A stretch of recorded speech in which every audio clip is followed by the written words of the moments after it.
De vakbonden en Verbrugge Terminals gaan morgen met elkaar praten. En dat na 2 weken met een staking en langzaamaan acties bij het personeel. Ik respecteer het stakingsrecht. Ik moet daarmee leven natuurlijk. Maar staak dan echt. Maar zoals het nu ging is gewoon waardeloos. En verder in deze Zeeland nu vandaag. Mick en Tim hebben grote wielerdromen. En Adrie houdt al jaren nauwlettend de regen in de gaten.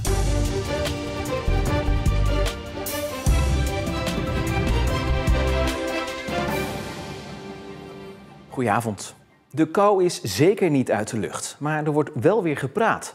De vakbonden en de directie van Verbrugge Terminals hebben morgen een informeel overleg over een eventuele loonsverhoging. Het personeel voert al 2 weken actie voor een prijscompensatie van 17%. Maar het bedrijf houdt voet bij stuk en wil niet verder gaan dan 7%. Gisteren stelde Verbrugge het personeel een ultimatum. Als ze voor vandaag niet in meerderheid ja zouden sms'en, zou het bedrijf de deuren sluiten.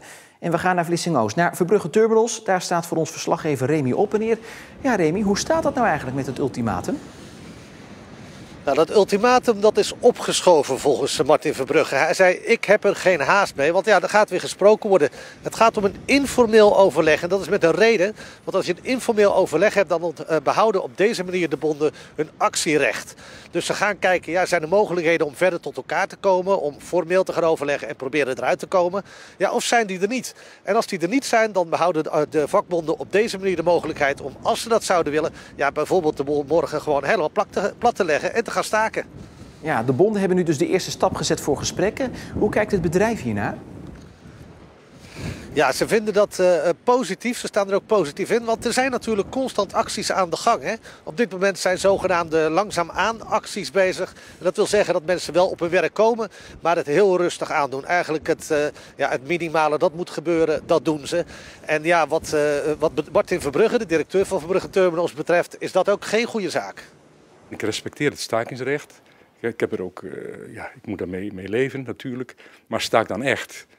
Maar zoals het nu ging is gewoon waardeloos. Op dit moment eisen de vakbonden conform de landelijke CO 17% loonsverhoging. Maar volgens Verbrugge is dat nog steeds geen optie. Ik wil nog graag kwijt dat die 17 natuurlijk veel te hoog is. Dat is absurd. Dat kan een brandje niet trekken. Dat is onmogelijk.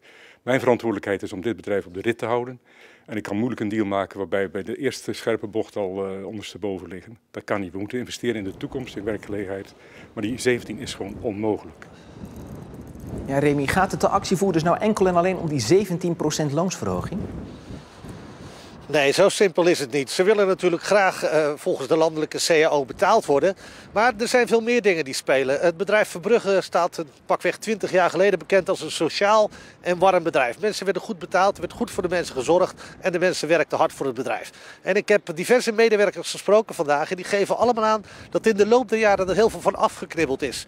De situatie is veranderd, het is minder geworden en ja, ze hebben steeds minder vertrouwen gekregen in het management. En wat hen betreft is nu de emmer niet alleen vol, maar eigenlijk gewoon overgelopen. Ja, en wat Verbrugge betreft gaat iedereen zo snel mogelijk weer volledig aan het werk, neem ik zo aan. Ja, zeker. Het is nu nog redelijk rustig de eerste week in het nieuwe jaar. Maar volgende week bijvoorbeeld komen de Zuid-Amerikaanse schepen aan met papierpulp. Dat zijn belangrijke klanten voor dit bedrijf. Ja, en iedere dag dat er actie gevoerd wordt of zelfs gestaakt, dat kost natuurlijk heel veel geld. Remy, dankjewel. Een van de 2 verdachten van de brandstichting in het AZC in Middelburg is vrijgelaten. Hij is nog wel verdachte. Het voorarrest van de tweede verdachte is verlengd met 90 dagen.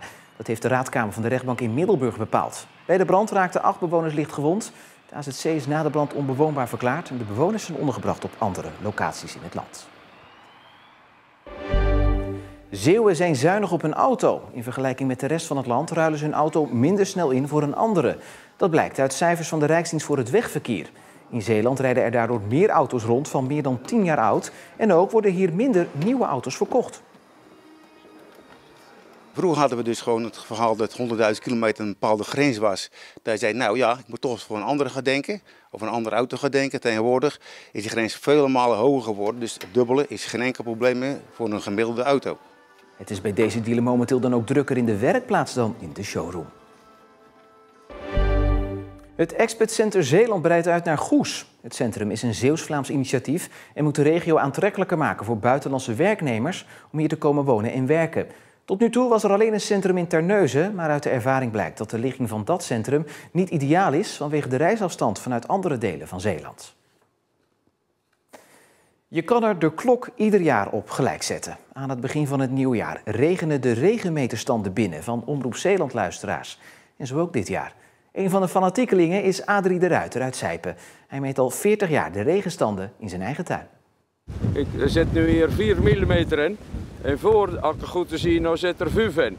Maar dat is gewoon, ik zit achter die kastanje. De zuidwestenwind, daar zit er altijd minder hierin. Dus daarom maak ik er ook 2. Dan heb je altijd een goede basis. Dus... Hier zit meer in? Ja, hier is er ietsje meer dan 5. Maar we hangen hem weer terug, want mogelijk valt er nog meer vandaag. Oh, daarom, het is nog geen 5 uur, hè. Iedere dag schrijft Adrie om 5 uur op hoeveel millimeter regen er is gevallen in zijn tuin. Afgelopen jaar was dat 834 millimeter. Eén ding viel hem op in 2022. Maar nog een heleboel buurregen had. Want soms dan krijg je echt een heel regengebied over. En dan valt het overal er een heleboel. Maar nu dit jaar had echt veel buien geregen. Toch is er volgens hem nog geen reden tot zorgen over de regen.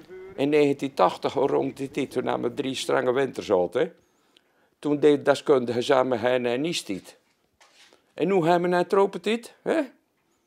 Weet je het? Weet ik het? Ik weet niet. Maar ik denk dat hij in de cyclussen zit. Als ik zo naar de regenmeter kijk, dan is hij al een beetje afgebroken. Bent u nooit bang dat hij weg is? Ik moet nooit gaan een nieuwe. Maar ik had er nog een staan daarboven. Dus dat komt goed. Ja, gelukkig maar. En wilt u nou nog weten hoeveel regen er bij u vorig jaar is gevallen, volgens de luisteraars van Zegt U Het Maar? Dan kunt u naar onze site en in de app gaan. Daar vindt u alles netjes terug in een overzicht. Genieten is het voor wielremmers Mick en Tim van Dijken uit Kolijnsplaat, die in de slipstream van wereldtoppers als Wout van Aert en toerwinnaar Jonas Vingegaard werken aan hun eigen dromen. Bij de beste van de wereld horen. Ja, het is een jongensdroom, hè. Of althans mijn jongensdroom. Ja, van Tim ook, net zo. Ja, ik ben heel blij met mijn leven op dit moment, hoe alles gaat. Na een korte periode bij de opleidingsploeg van Jumbo-Visma is de tweeling uit Kolijnsplaat nu full prof bij de grootste ploeg van de wereld. En reed Mick hier rechts in beeld in zijn eerste profjaar gelijk grote klassiekers als Parijs-Roubaix en de Ronde van Vlaanderen.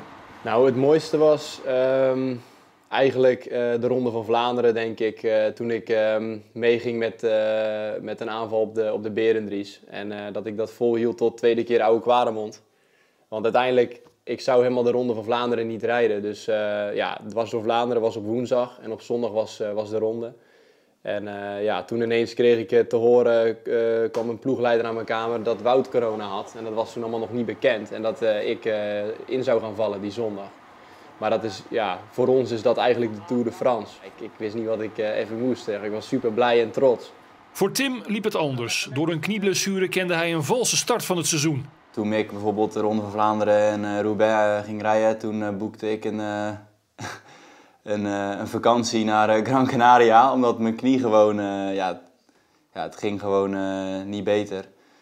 Dus dat was heel vreemd, ja. Daarna pakte Tim de draad weer op en won hij 1 wedstrijd. De voorbereiding op dit seizoen is in volle gang.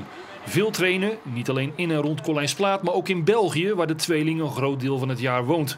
En natuurlijk de trainingskampen in het buitenland. Fit en in vorm zijn is belangrijk voor het nieuwe jaar. Met nieuwe doelen. Mick wil een keer winnen en meedoen aan de grote klassiekers. En Tim zet in op het Nederlands kampioenschap en de kleine klassiekers. De tweeling heeft nog een hele carrière voor de boeg met grote dromen. Ja, Vlaanderen winnen, Roubaix winnen, wereldkampioen eigenlijk. Olympisch kampioen. Ja, alles, ja, daar droom ik van. En of het realistisch is, dat zal de toekomst uitwijzen, maar hier droom ik van, ja. Voor mij is dat een monument winnen, dat is het belangrijkste.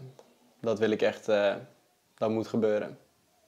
Moet? Ja, dat moet. Ja, Vlaanderen moet gewonnen worden. Of Roubaix, een van de twee. Ja, eigenlijk moet dat wel, ja. Ja, dat is gewoon iets waarop ik iedere dag voor train.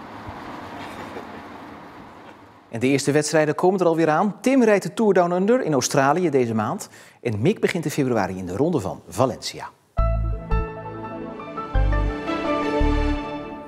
Het was een grijze dag vandaag met dan tijd tot tijd regen en motregen. Maar zware buien bleven uit. Vannacht blijft het nog even doorwaaien. De wind neemt wel droger weer mee, want dat zeker tot morgenmiddag aanhoudt, wanneer de buienkans weer toe gaat nemen, bij maximaal 11 graden. En tot zover deze Zeeland Nu voor vandaag. Nog een hele fijne avond.